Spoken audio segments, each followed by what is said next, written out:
My name's Brian McGovern. I'm one of the co-founders of Call to Be Kind Chelmsford.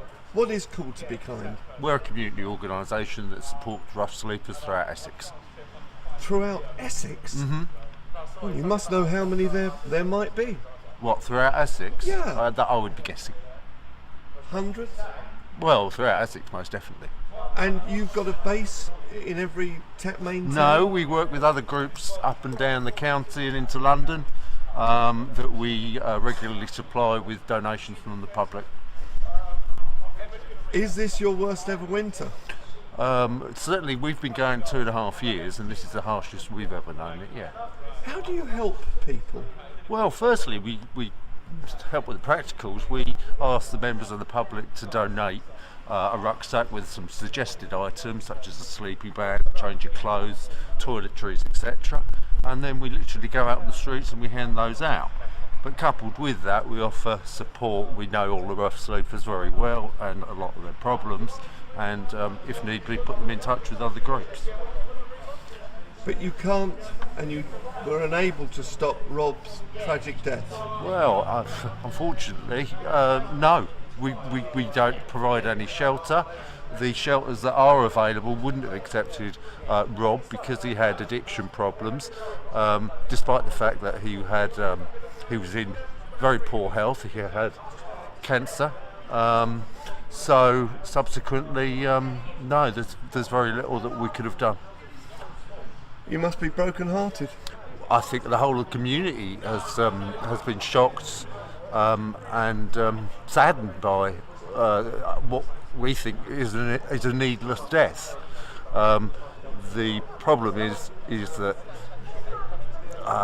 there's not enough resources for people who have the issues that Rob had, which is something we're trying to address with the local authority. Let's go. What can you take heart from this tragedy? Will good come out of it?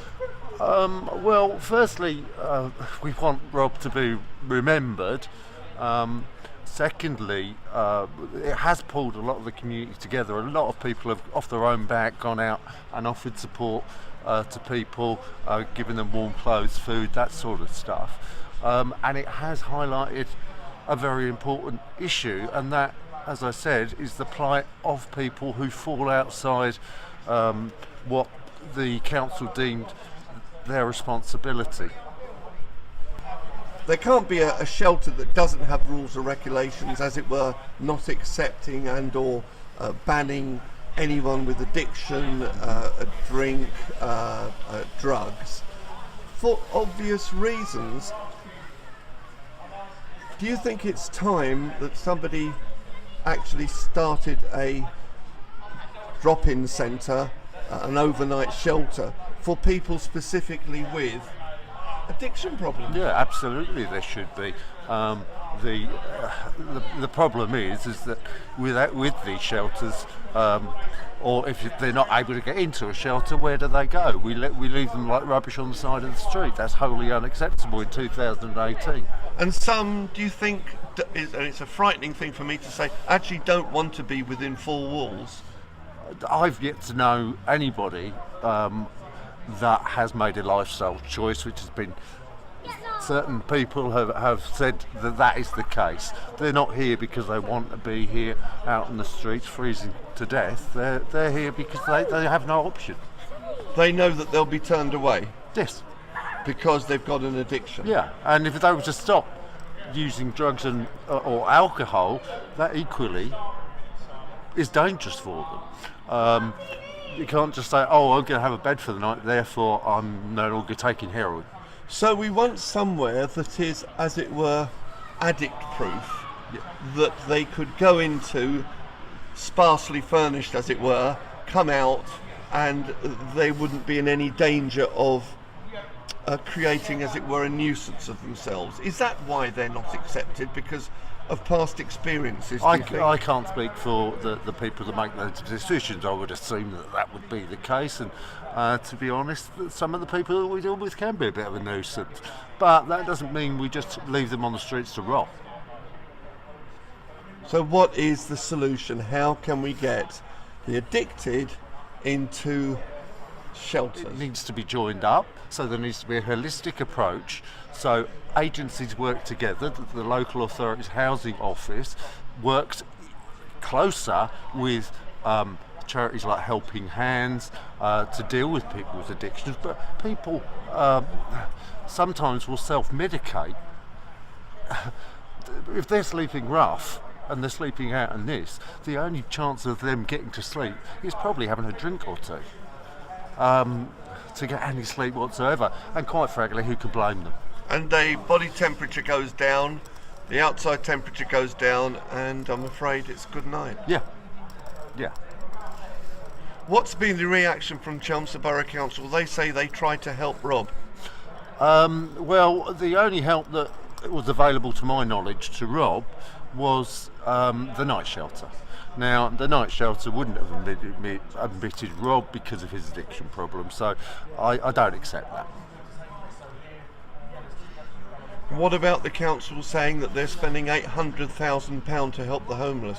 Well, they haven't told us how that's going to be spent, and that remains to be seen. I have tried to engage with the local authority since the tragic loss of Rob, and I've had very little response. Have you had any response at all, or do you know the names of any Chelmsford Borough councillors who care? Councillor Robinson, who's leader of the opposition, has shown a keen interest. I have contacted Roy Whitehead, head of the council, and I've contacted Paul Hutchinson as well. And what's the reaction? Do you feel? Somewhat glib, I would say. I haven't had a response from Mr. Hutchinson. I have had a response yesterday from an email that I sent on Saturday morning, which, to my mind, wasn't adequate. Who is the local councillor for the patch of snow, freezing snow that we're actually you're standing here? Have you got any idea? Who's the local councillor for Argos? For this patch? Yeah, who is the Chelmsford Borough Council for this patch? I couldn't answer that off the top of my head. I would assume it's Dick Madden, who's Molsham. Has Mr. Madden contacted you to express any concern about a member of a citizen who's died on his patch? No. Does that disappoint you? Well, should he contact anyone? I will. I would have liked to have seen a lot more interaction with the local authority per se. What's your mention if you had Mr. Roy Whitehead, Councillor Whitehead, the leader of the council, standing here with us? What would be your message to him?